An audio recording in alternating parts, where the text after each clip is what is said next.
ہماری تاریخ کے عظیم ترین دنوں میں سے یہ 6 ستمبر کا دن ہے۔ اگر آپ صرف اس دن کی صبح وہ تقریر سن لیجئے جو ایوب خان نے کی تھی، ریڈیو پاکستان پر وہ تقریر کی گئی کہ لا الہ الا اللہ کے ماننے والوں پر ہندوستان نے حملہ کر دیا، میرے قوم کے ہم وطنوں جنگ شروع ہو چکی ہے، اٹھو اور دشمن پر ٹوٹ پڑو۔ پاکستان کی پوری قوم نعرہ تکبیر لگاتی ہوئی سڑکوں پر نکل آئی تھی۔ ہندوستان نے 6 ستمبر کی صبح فجر سے کچھ پہلے لاہور شہر پہ حملہ کیا اور ان کے جرنیل نے بھڑک ماری تھی کہ ہم 11 بجے تک لاہور جمخانہ میں بیٹھ کر شراب پیئیں گے اور بدماشی کی محفل سجائیں گے۔ دشمن کی طاقت کا بھی پہلے اندازہ کیجئے، دیکھیے دشمن 5 گنا بڑا تھا آپ سے، اور اچانک اتنا بڑا حملہ کرتا ہے جس کے اندر ایک ایک حملے میں 500 ٹینک استعمال کیے جاتے ہیں، تقریباً 500 ٹینک لاہور میں، 500 ٹینک کے قریب سیالکوٹ کے اوپر جب حملہ ہوتا ہے، اور یہ دونوں سرحدی شہر ہیں ہمارے۔ اور حال یہ تھا کہ Pakistan was totally caught by surprise.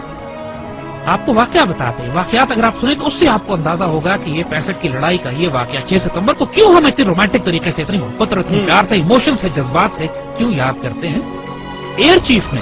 نور خان صاحب کی دلیری اور جرت دیکھیے، یہی پہ لیڈنگ فرام دا فرنٹ جسے کہتے ہیں، انہوں نے کہا کہ یہ سورٹیز نہیں جائیں گی جب تک میں خود نہ دیکھ لوں کہ یہ کتنی خطرناک ہے ہمارے پائلٹ۔ دنیا کی تاریخ میں پاکستان فوج ایک بیسٹ واحد فوج ہے کہ جس میں آفیسر کیجویلٹی ریٹ سب سے زیادہ ہے، اس لیے کہ ہمارے آفیسرز آگے بڑھ کر لیڈ کرتے ہیں۔ پاکستان نیوی کے پاس ایک سبمرین تھی غازی، اور اس سبمرین نے دشمن کا ناطقہ بند کیا ہوا تھا۔ اس زمانے میں تاریخ ناول اور کتابیں لکھی گئیں کہ سومنات پر محمود غزنوی کے 17 حملوں کے بعد یہ 18واں حملہ، اور پاکستان کی نیوی آگے بڑھ کر سمندروں میں گئی، دوارکا پہ گئی، دوارکا کے قلعے کو تباہ کیا بومبنگ کر کے، فائرنگ کر کے، شیلنگ کر کے، اور پھر نکل کر واپس آئی۔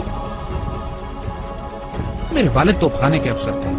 اور سیالکوٹ ہی میں مقیم تھے، سیالکوٹ سیکٹر پہ بالکل سرحد پہ ہمارا گھر تھا میرے، اور جب یہ جنگ شروع ہوتی ہے تو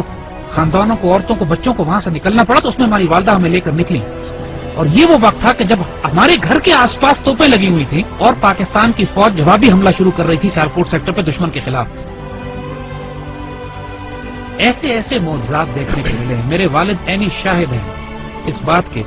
کہ ایک سیکٹر پر ہماری توپوں کی مدد کی ضرورت پڑی، ہماری پیادہ فوج کے مورچے تھے جن پر دشمن کے ٹینکوں کا دباؤ بہت شدید تھا، اور ہماری